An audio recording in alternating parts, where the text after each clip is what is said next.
My name is Steven, and we'll start in just 2 minutes. People are still trickling in, so we'll give them a little moment to come in. Thank you.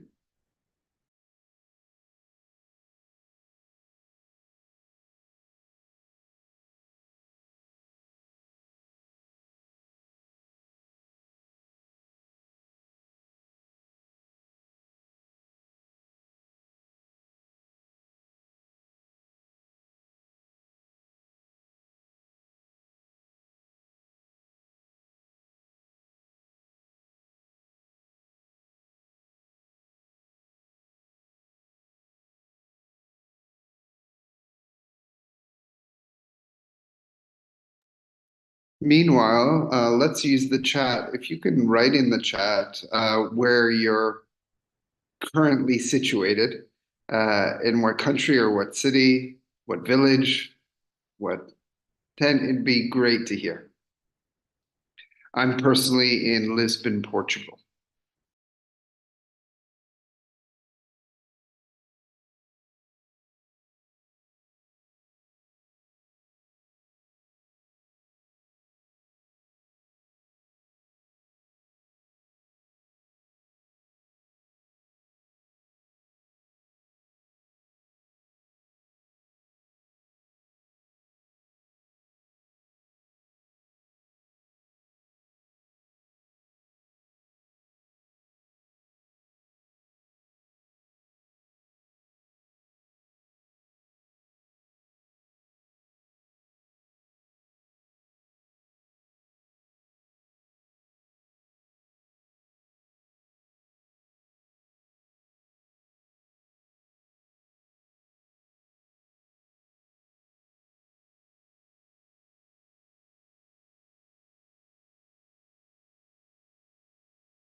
Thank you, Benjamin.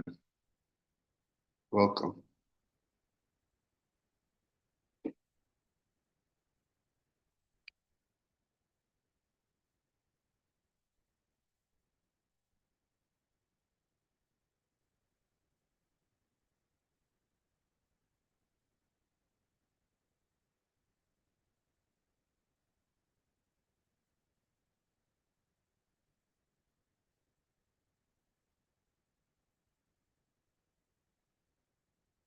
Welcome, Nasibe.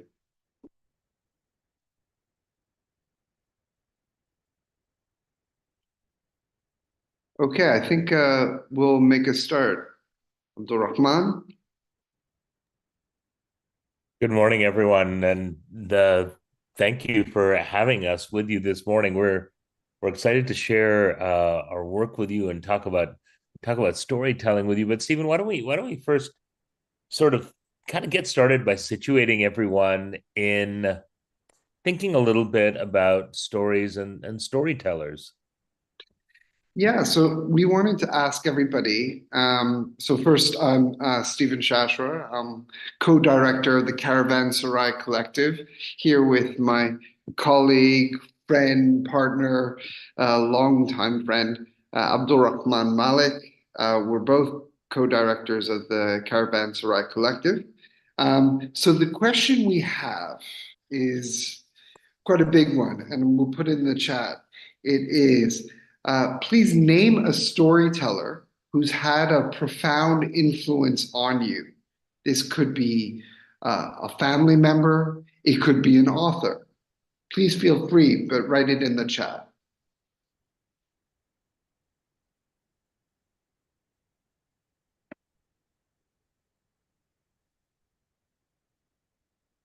And even if it's very obscure and people don't know who it might be outside of your family, community, country, please feel free.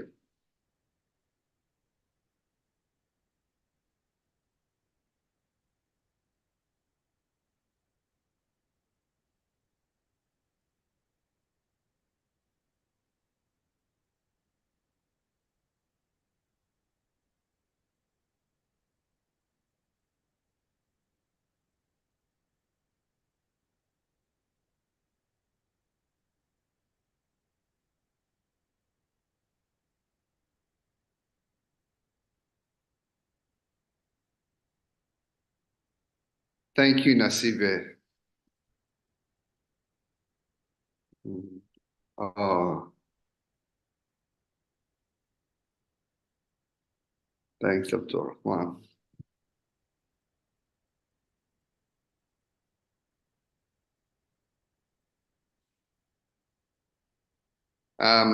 Someone has written a private message to me saying it was their grandma. Very special. Thank you.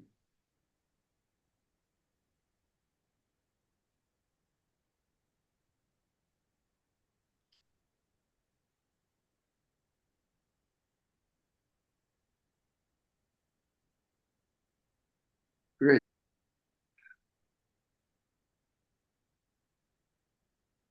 What I have to do as a slideshow, do I? Okay. Yeah. There we go. Great. So, welcome everybody to Stories That Heal, Not Stories That Harm, exploring participatory storytelling in complex systems for our wonderful hosts and partners, friends, the Educators Without Borders International. So we are part of the Caravanserai Collective, and we have a project that runs worldwide called Charita Caravan. And particularly with Educators Without Borders, we're running our Charita Caravan education, working in places like Sri Lanka and soon Ethiopia. And you'll hear more about that later. But I'm going to the first slide. AR. Thank you, Stephen. And I just want to echo what an honor and privilege it is to be with all of you, and a special thank you to Abdulaziz and the incredible team at Educators Without Borders International. You know, Stephen and I and our colleagues have been thinking and working with stories and storytelling for most of our lives. And I would say that all of us in this room have been immersed in stories and storytelling for all of our lives. Stories are the way in which we communicate our histories, the way in which we communicate feelings and values and ethics.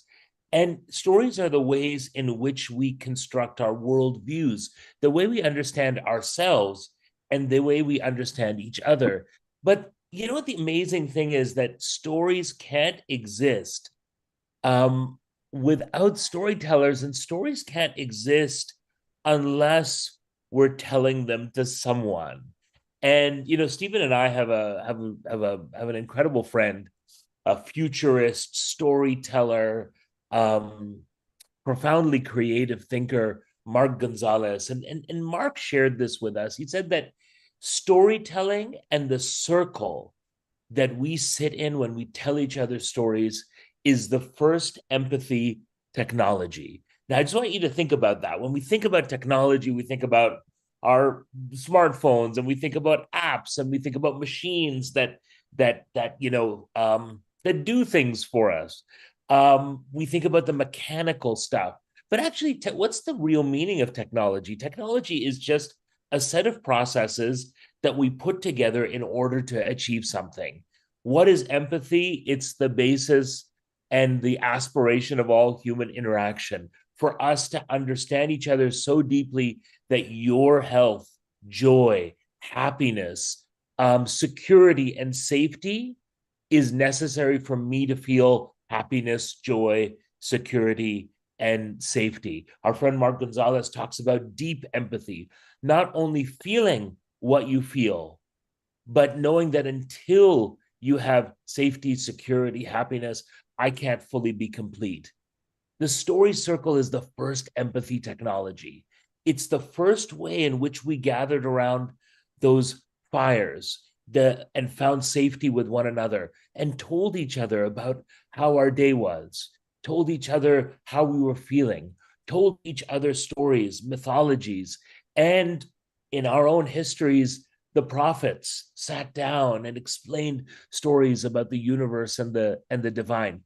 That's what we mean when we say that storytelling is the first empathy technology. It's the building blocks, isn't it, Stephen, of the way in which we communicate, love, and care for each other.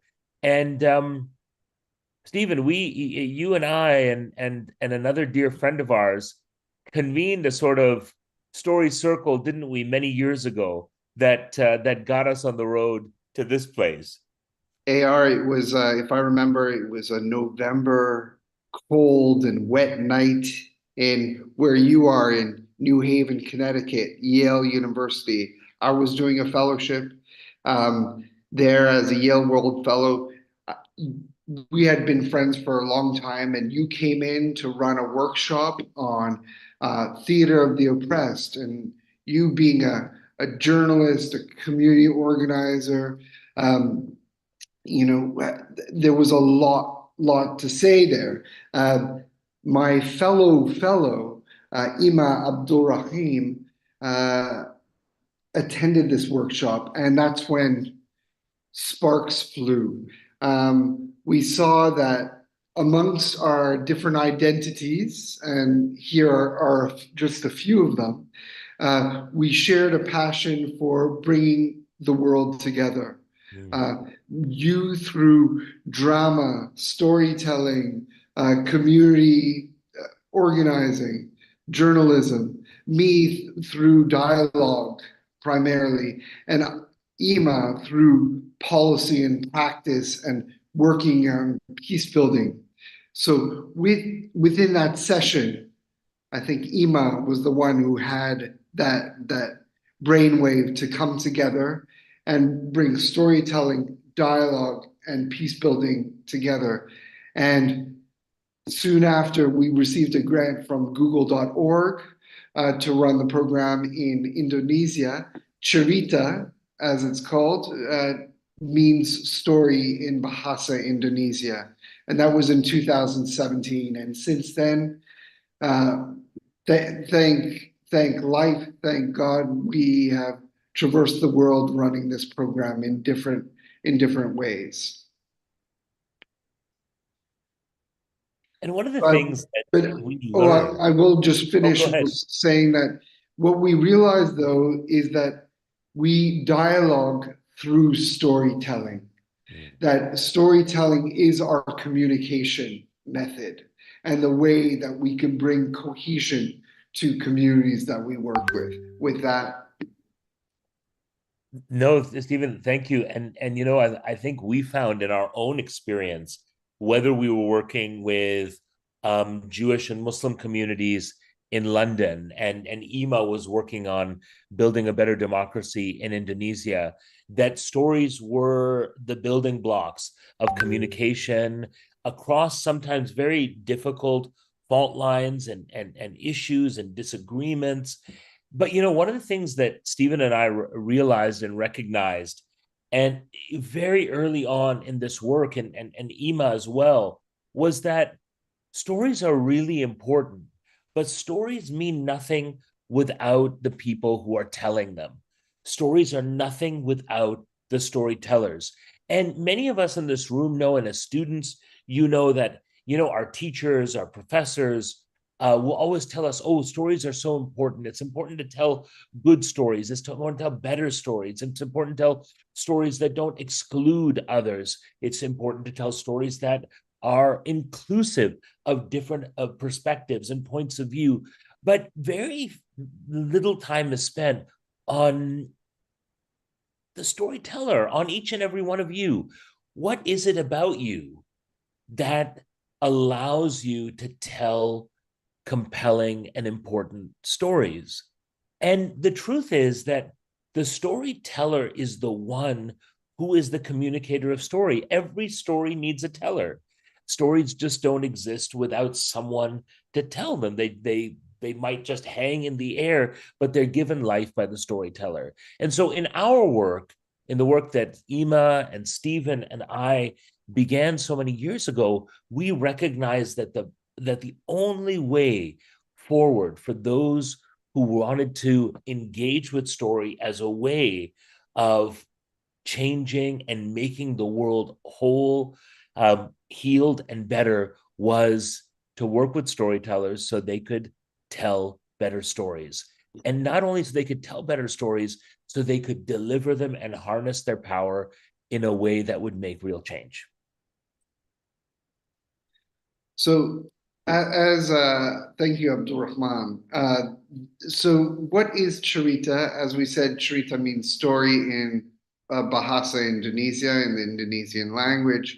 And we have a specific framework to empower influencers, change makers, to tell stories of deep empathy. And usually, our workshops run around 2 to 3 days, but we've done it in a day or 7 day master trainings.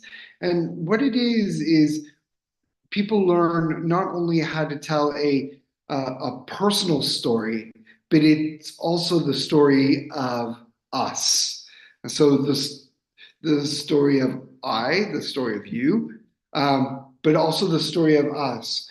And the experience not only of telling the story, but of deep listening, back to that empathy technology that AR was talking about, allows for such a bridge to be built.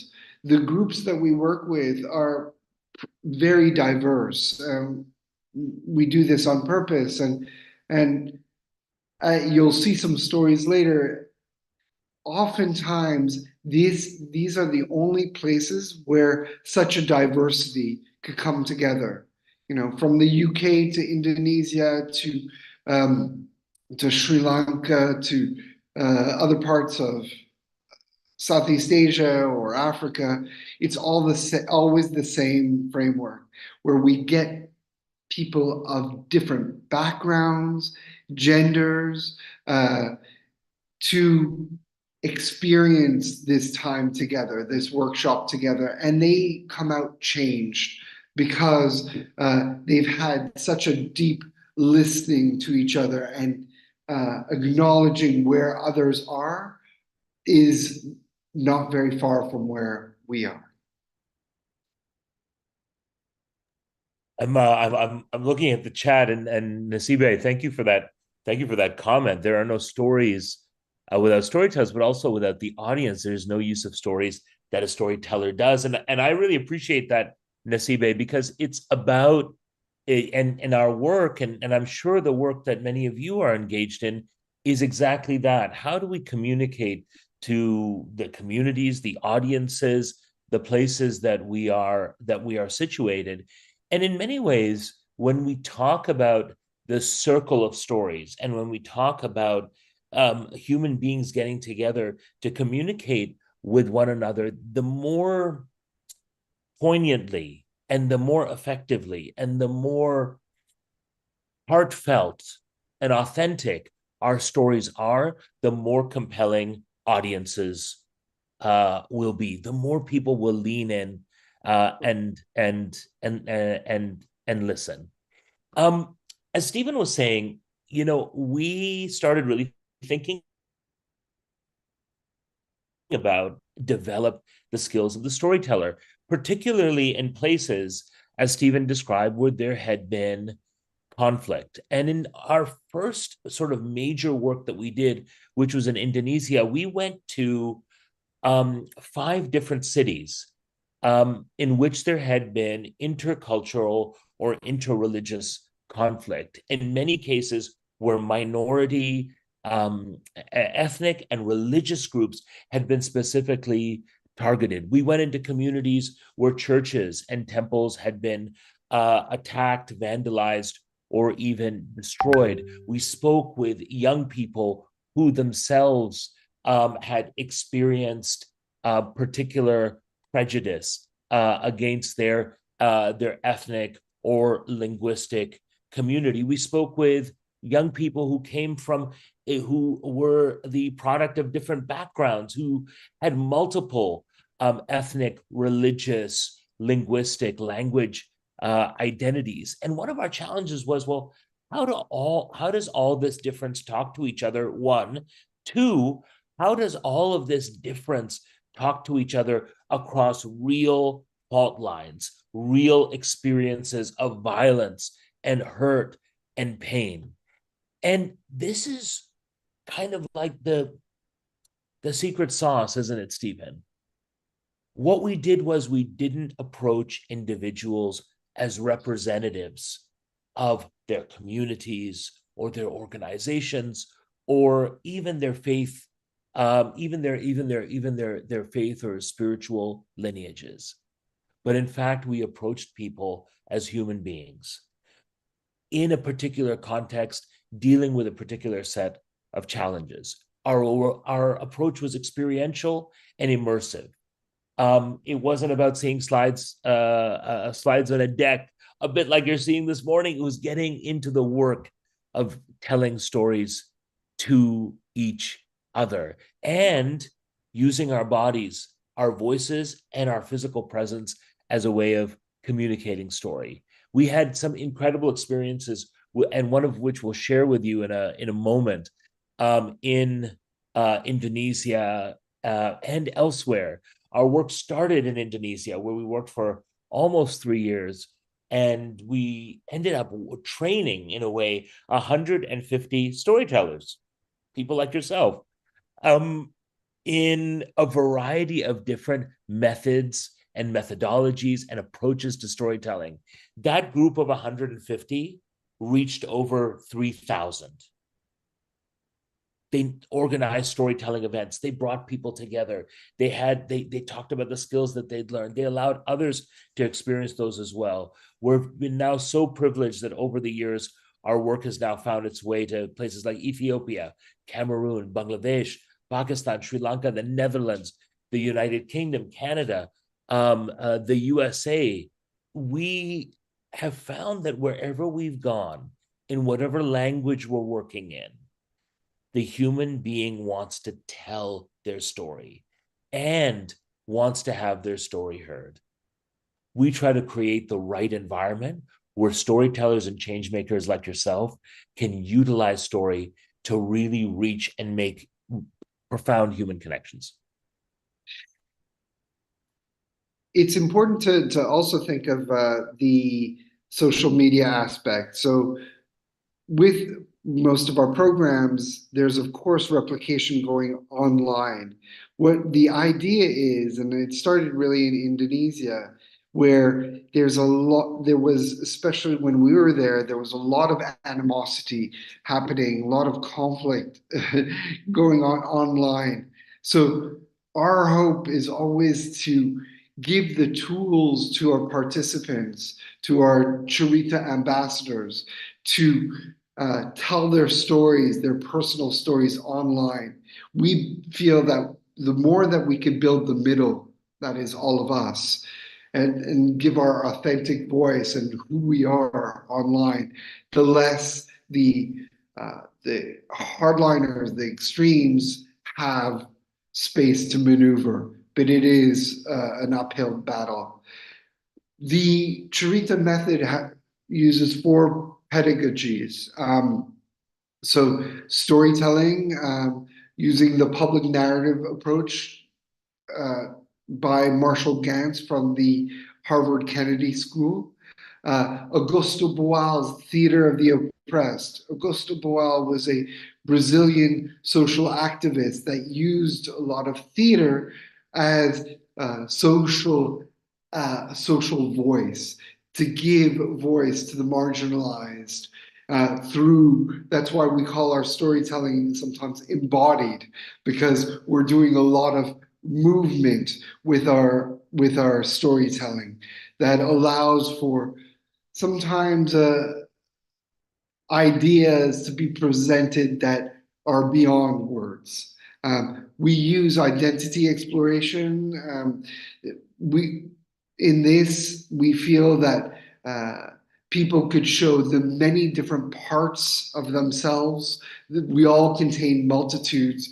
And so to show the different parts of our identity, including the experiences that we have had as individuals, both tell our story, but also lead to what will this last pedagogy, our worldview. What makes us see and experience the world as we do, and how that intersects with other people's worldview. Of course, we use interfaith and using um, the lens of religion and culture is essential.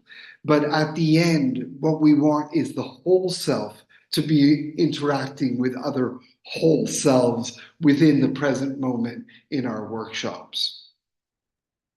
Stephen, I love this. I love this picture on the previous slide, and the picture on this slide as well. You can see us. This is a picture from our training that we did in Indonesia. That first slide, we were outside in this incredible city called Bandung, a city of art and culture and coffee, and a place where a lot of people come to study the study culture, and in this kind of beautiful outdoor setting, we would often do our work in circle, and use that space in the middle as the place, as Stephen said, where we were coming together and engaging with the whole of our ourselves.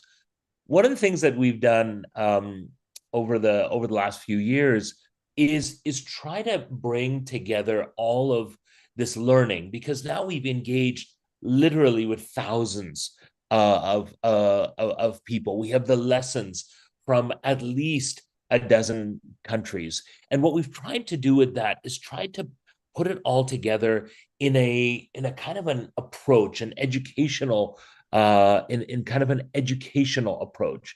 And so what we'd like to do is to share a little bit with you of a few stories that of the storytellers who were part of this work and this program. Before we move on, I want you to take a really close look at this photograph here. This is a group of Indonesian students engaging with an American student who was with us, an American student, right, Stephen? That's right. Yeah, we had an It's American student visiting. who was with us and working in this particular city that we were in, and she joined. And this is a picture of um of a modality, of a game, of an activity that we used, which is called tableau, where participants will literally create stories almost as sculptures with their bodies. So if you go to an art gallery and you see like a sculptural display or an installation, you'll be thinking, oh, what is the story that the artist is trying to tell? Well, we create stories with our bodies as a way of communicating, sometimes without words. Because, of course, when we talk about storytelling and storytellers, we often think, don't we, Stephen, about words. We often think about language. But the body also is a language. The way that our facial expressions, the way our bodies move in the world is also a language. So when we're talking about storytelling, we're talking about all of us, all parts of us. How do we communicate not only with our voice and with words, but how do we communicate with our whole bodies? I'm seeing a message from Basiana, who says, I think we all are storytellers of our lives. And if we live, we always say something that is new for somebody else. And the audience is always, even if just always there, even if it's just one person. Um, you are absolutely not wrong, Basiana. And I'm so happy you said that, because the truth is that indeed, as individuals, we are always communicating through our bodies, through our words, through the stories of our lives. Our goal, isn't it, Stephen? Our aspiration is that even as we live day to day in the world, how are we building a higher degree of empathy and connection with those around us through telling and communicating our stories. Recently, we had the opportunity to begin a really exciting project in Sri Lanka with the help of Educators Without Borders International, and our work initially, put us in touch with educators, teachers, people who were engaged in educational policy and who are engaged in shaping curriculum, how to teach better. And one of the big issues, as some of you know, in Sri Lanka is that Sri Lanka is what we would call a post-conflict country,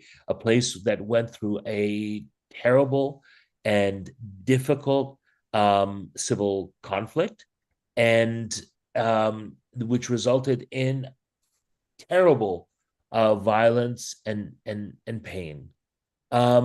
We started working, didn't we, Stephen, with a group of teachers just this past summer.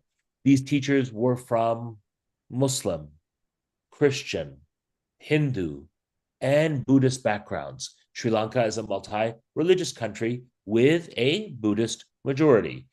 We were we gathered together in this beautiful sort of hilltop room surrounded by lush forest, and these teachers took a few days out of their incredibly busy teaching schedule to come and to work with us on how storytelling and some of the methods that we use might be applied in their classrooms in order to build connection between people of different ethnic, linguistic, religious, and cultural backgrounds.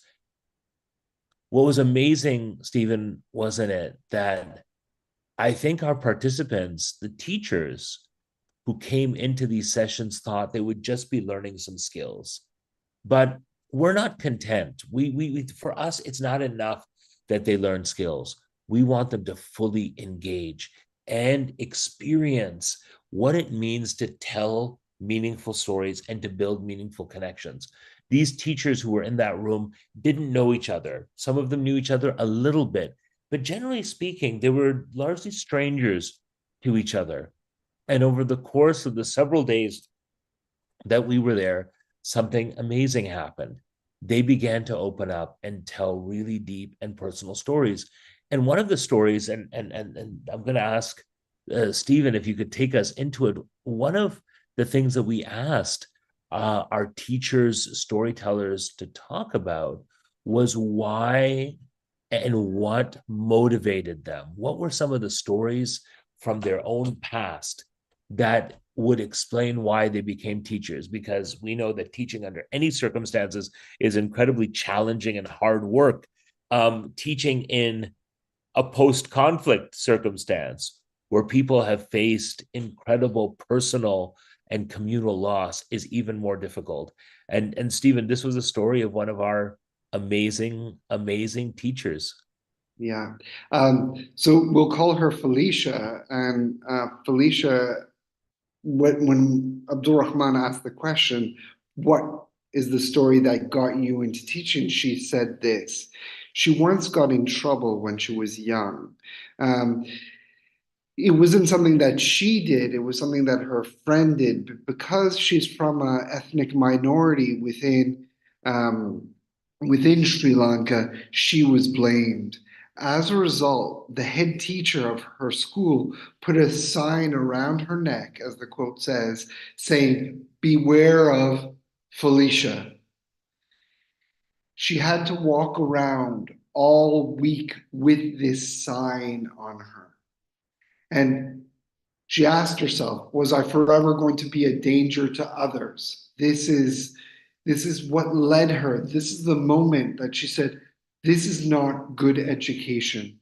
I want to be a teacher to value all the different types and the different types of students, pupils we have. So on the last day we were there, me and Abdul Rahman approached her, and she was a very good teacher. She was young. She was about 30, well, young. She was 35, young in my book. But she had never been outside of Sri Lanka, except to Dubai, actually. Her brother lived in Dubai, so that was one place she had been. But she had such a wish to go around the world. And so me and Abdul Rahman, we said to her, look out world, beware of Felicia. And right there, we had taken her words. She pushed back, and then she said, you have helped me change the script flip the script that I've been holding for so long. This moment has allowed me to change how I not only view my profession and my role within being a teacher, but also my life. Um, and and for that moment, the whole project has many different teachers and many students, but for that one moment to change that one person's life like that, and we're still in touch, and she's now traveling. It is profound, and I'm the one who cries a lot, so I obviously was crying, and Abdul Rahman was just beaming. And this was a very beautiful moment from just 2 days, I think, at the time together. And Stephen, what was also so powerful about it was that whether it was Felicia or some of our other participants, by asking them about the life experience which inspired them to be teachers, what we recognized was that as difficult as the job of teaching was, and they talked about a lot of their challenges, right? About teaching, each and every one of them had an experience which had brought them back to what I would say is a desire for empathy, not only in their own lives, but in the lives of their communities and their students. You know, Felicia had this terrible experience of being labeled a danger to others, and yet she went into teaching so that others wouldn't experience that same hurt and that same marginalization and that same being treated as so different and being made to be a threat to others. And I think that's the powerful thing, isn't it? That when we look at our own lives and our own experiences, we are, as the author Neil Gaiman talks about, that we are ultimately a collection of stories, stories that have been told to us and stories that we have participated in. One of the really important things that our project does is encourage participants to explore difficult things and also to make connections actively through storytelling with people who they might not know.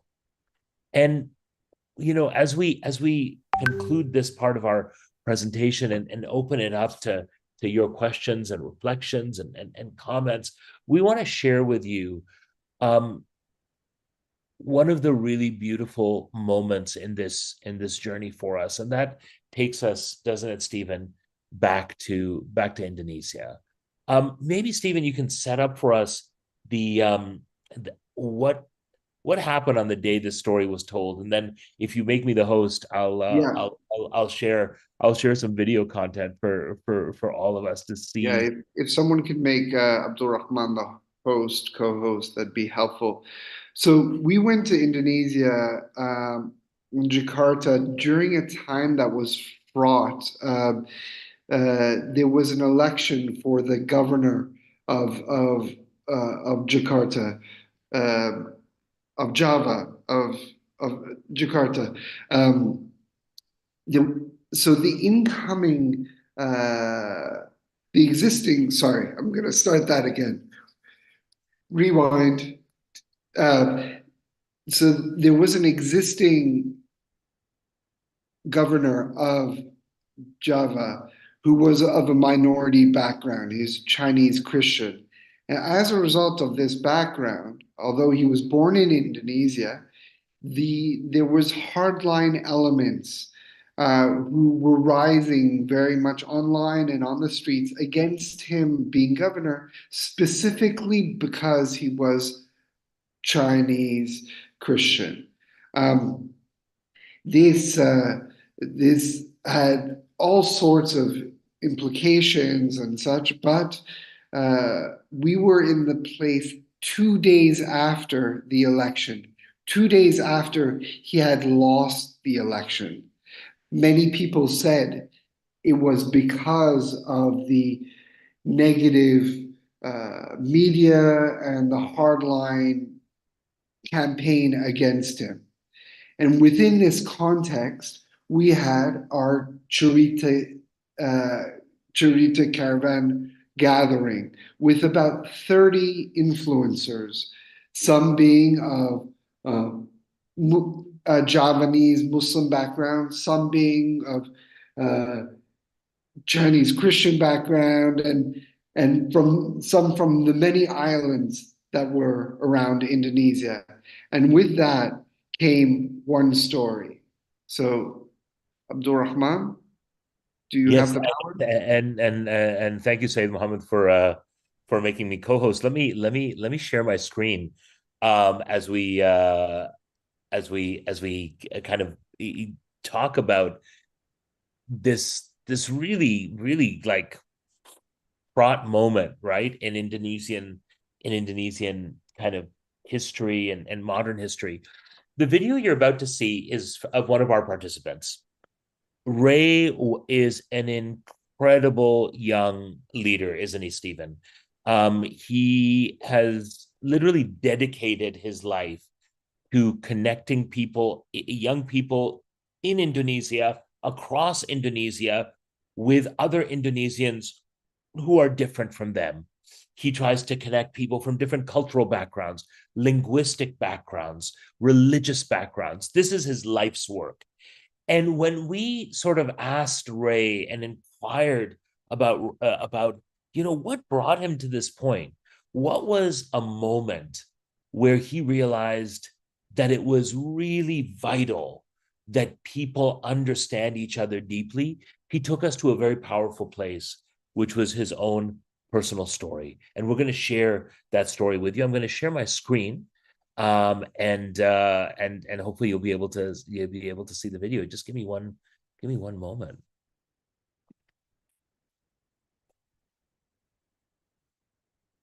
Wait. Here we go. Fantastic. And I'm going to share sound as well. Okay, beautiful.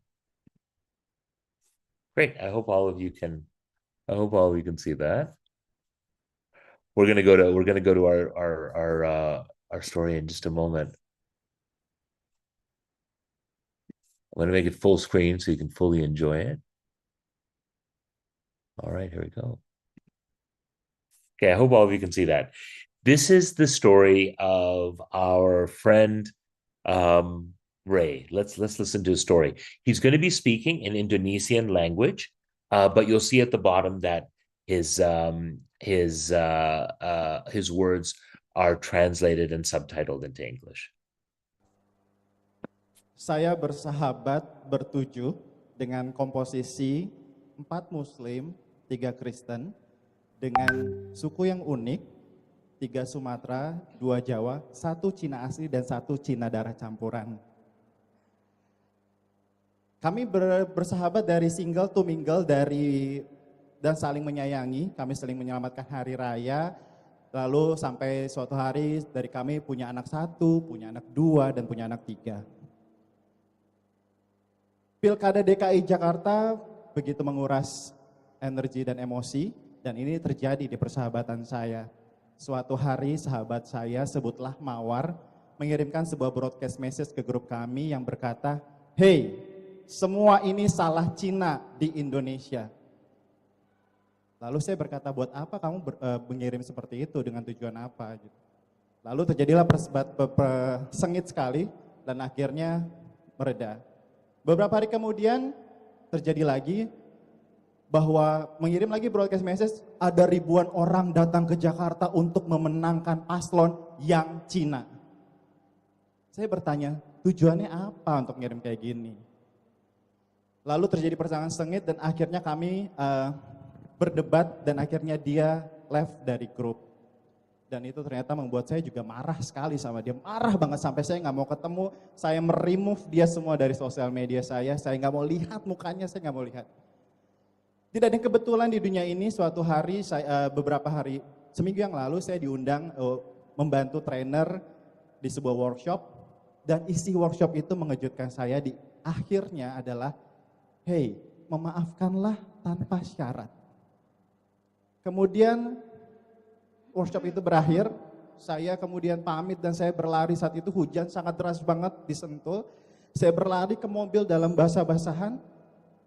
Kenapa saya sangat marah? Ternyata bagaimana saya didiskriminatif waktu saya kecil dan bagaimana tahun 98 saya bersembunyi di bawah kolong stasiun Cawang.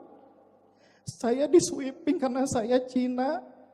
Saya bersembunyi sampai saya tengah malam. Saya nggak tahu kemana saya mesti pulang. Nggak ada handphone, nggak ada apa-apa. Saya bersembunyi karena saya takut. Saya memaafkan orang-orang tersebut, saya memaafkan teman saya menulis surat kepada teman saya memaafkan kamu, sahabat saya tanpa tapi. Teman-teman mulailah memaafkan diri kita dan orang lain, dan itu harus dimulai dari kita.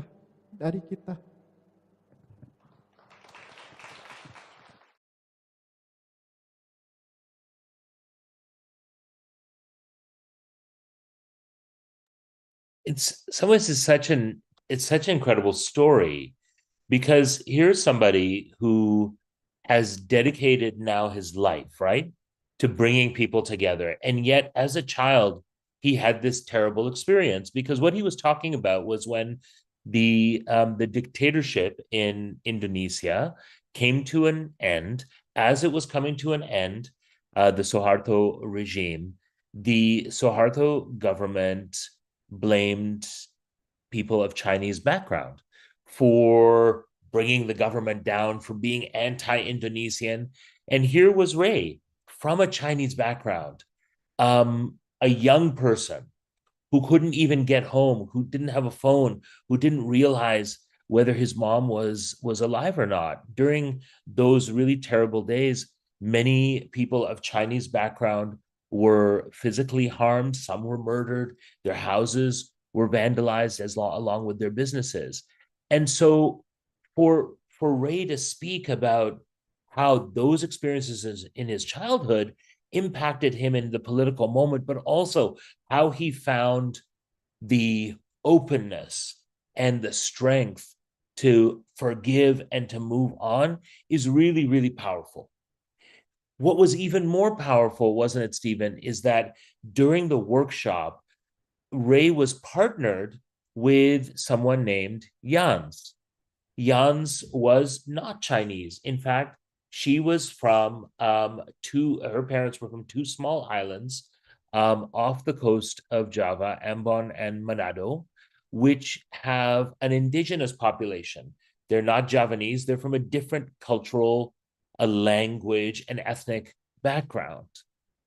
During the process of them sharing their stories with each other, we noticed some real tension emerge, didn't we? There were tears, there was arguments. We were wondering what was going on. Here was two individuals in our group who were, I would say, among the most articulate, the most passionate, the most engaged folks that you would have in a workshop. And yet they reached a point where they started really conflicting with one another. And as facilitators, we were just observing. We were waiting to see if we needed to be brought in. But you know what? They figured it out.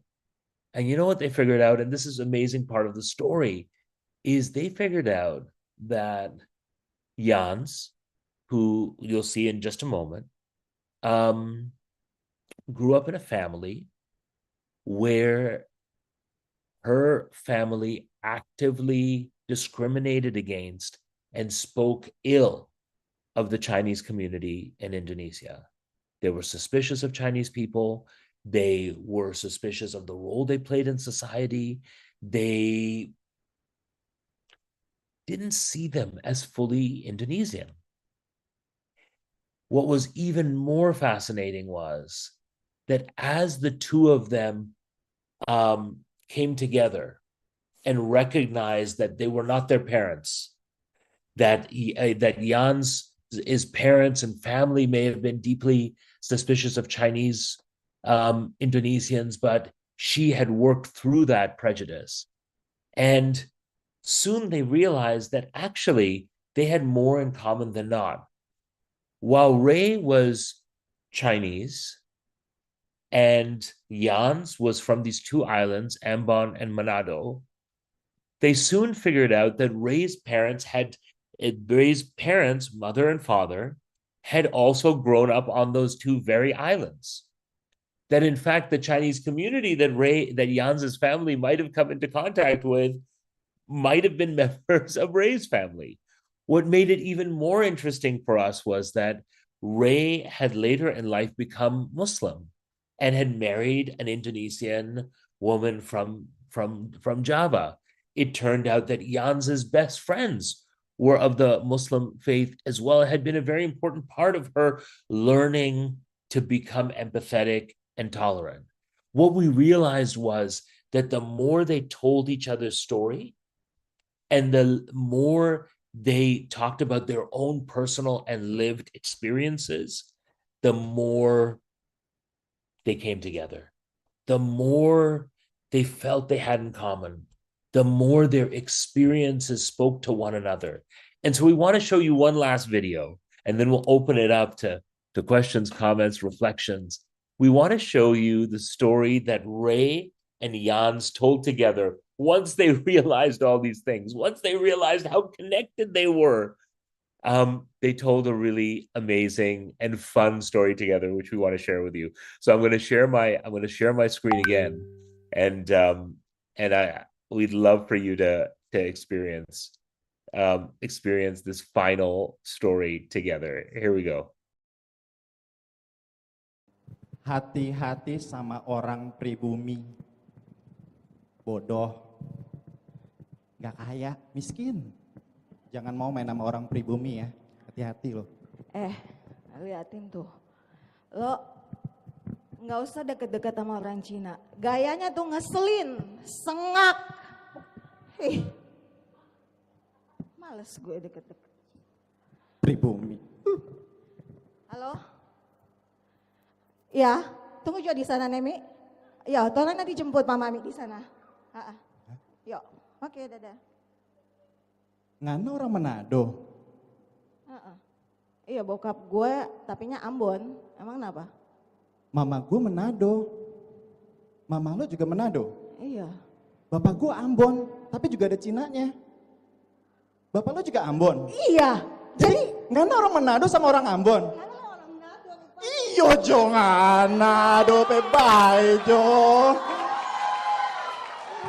Rupanya torang sama. Rupanya torang basudara. Agak. Kenapa ngana benci sekali sama Cina? Capale angko panggil kita pribumi. Iya, dulu waktu saya kecil, kata ibu mama saya, bapak saya, jangan main sama orang pribumi, miskin. Iya, bokap gue juga dulu suka bilang Cina-Cina gitu sih. Tapi kita ternyata dari satu saudara yang sama dan satu daerah yang sama. Kita basudara.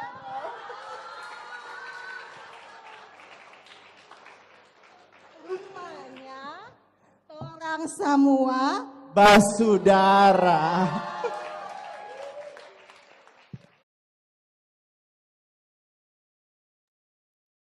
It was a beautiful moment, and everyone was cheering and everyone was engaged, because through this process of storytelling, through this process of sharing deeply with one another and finding out what makes each and every one of us tick, we were able to facilitate deep connection. And really, Stephen, that's what it's all about, isn't it? As storytellers, as change makers, those of you in this room, students who I'm sure in your own schools and your own community do amazing work, to our friends at EWIB who facilitate that work, we all know how important stories are. And by giving storytellers the skills and the perspectives, by giving them the tools to tell better stories, to make better connections, to understand one another better, we certainly feel that that's our small contribution to repairing a world that really needs a lot of repair and a lot of help. Right, Stephen? Absolutely. Thank you all. This has been great. We want to open up to the audience, and maybe if we're allowed to go a few minutes after the hour, that'd be helpful. But please, if you want to write in the chat, or if you want to raise your hand, we could call on you. The floor is open.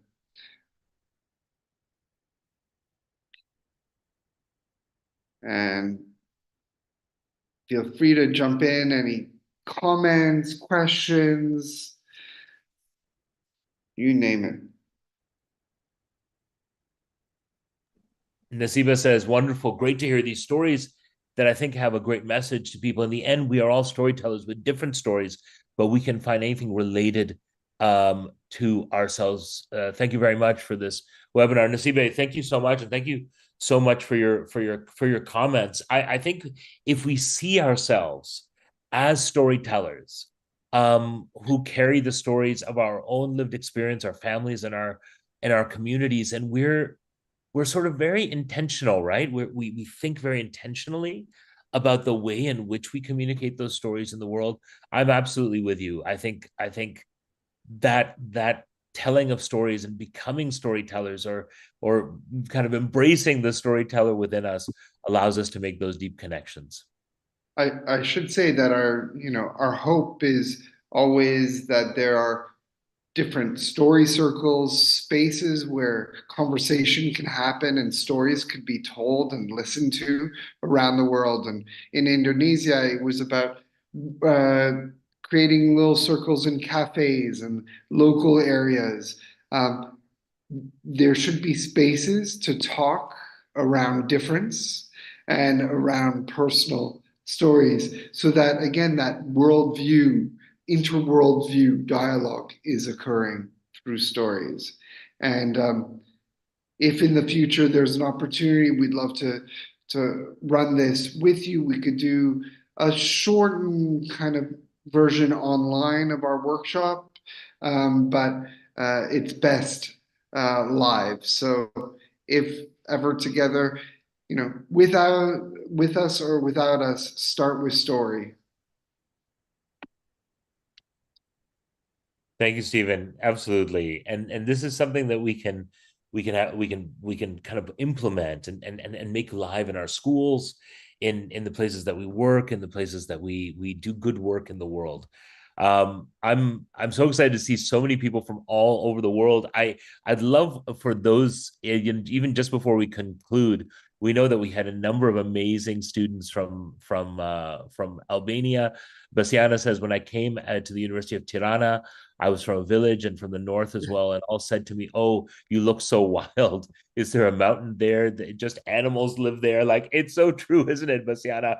People assume so many things about us, but I'm sure you carried all these amazing stories from your experience from northern Albania, and I'm sure that those who met you and got to know you, that their view of their own country and what it means to be Albanian was expanded because you were able to communicate and tell them about your incredible lived experience. I saw Bani had turned on his camera. Bani, do you want to ask a question or a comment?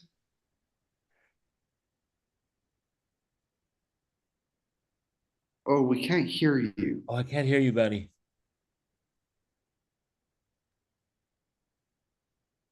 No, nothing yet.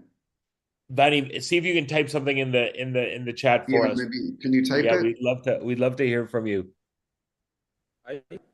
Oh, yeah, yeah. we can hear you now. Okay.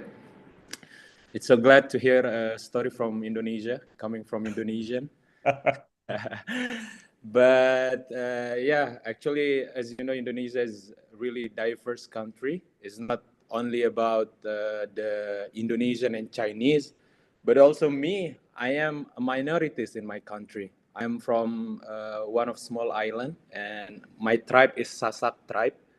So compared to Chinese is how to say, like, we are minorities more than the Chinese. Wow. So, and also I kind of like have that how to say, when I was a kid, let's say, don't play with the Chinese because Chinese did this to us and that kind of thing. And so to hear that story, same like what my environment told me when I was a kid. So not only me who feel it, let's say. And also when I came to Albania, Albania, when I move around, take a walk with my friend, not only in Albania, when I was in European countries too, like all of the kids, all of the children, yeah, as a country and also as a people, let's say, as a society. Oh, thank you Thank for you. sharing Thank you, that, Bunny. Benny. That's amazing, and it's work that each and every one of us do and is engaged in. Something that our educational systems need to do. I know our friends at Educators Without Borders International understand that our education systems themselves need to teach and facilitate empathy and connection. And as Ababa Said says, I'm Ethiopian and the only African in my class. My Albanian classmates ask me weird questions like, "Did you guys pet wild animals like lions, or did they feed you to the people?" I mean, it's amazing what people assume about us.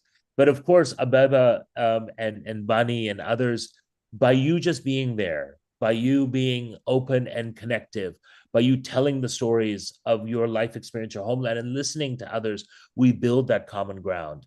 And we build it not because we share the same languages or the same colors or the same ethnicities, is because we share our humanity. And part of humanity is what builds the compassion between us, what gives us joy, what gives us hope, what makes us sad, what do we feel pain at, what do we feel heartbroken at, how do we love. Those are all the that's all the stuff that connects us. And I think through our work, Stephen, that's what we hope to do, right? Create the right language so we can connect on what is human, so we can understand the things that make us so diverse and so amazing. You know, And I remember, appreciation for our diversity. I remember during our session, we asked everybody after a bunch of questions, and you know, who wants a world that is without discrimination, with trust and care and peace, and everybody wants the same thing for themselves, and we just have to want it for everyone else too, and finding a way to bridge again this sign bridge the gaps of understanding and ignorance between us. The only ways is through conversation and through stories. And so, with that, I don't know if we're handing off to someone, AR, But we want or to say a big thank you want to to thank you all. so the Abdulaziz and the EWI Education Without Borders International crew and team for this opportunity, and also for facilitating all the incredible work that they do, and we need more of that in the world. That's for sure, Stephen. I think we know that's the the world needs empathy and storytellers and change makers who build connection more than ever. Thanks, AR. I've put my email address and our website if you have any questions. You know, we hope there's a next time, but until then, we wish you all the best. Thank you very much, everyone. And Salams please and start best telling wishes stories from and us. hearing stories and asking people for stories. Thank you again. You're very welcome, Nasiba. Very welcome, Basiana. Thank you guys for your comments, and thank you to Bani and others for jumping in. We really appreciate your reflections and for being here with us. Good. Take care, everyone. Wherever your day is, thank you, Anna. Wherever your day takes you, we hope it's full of blessing and safety. Thank you all. Bye-bye.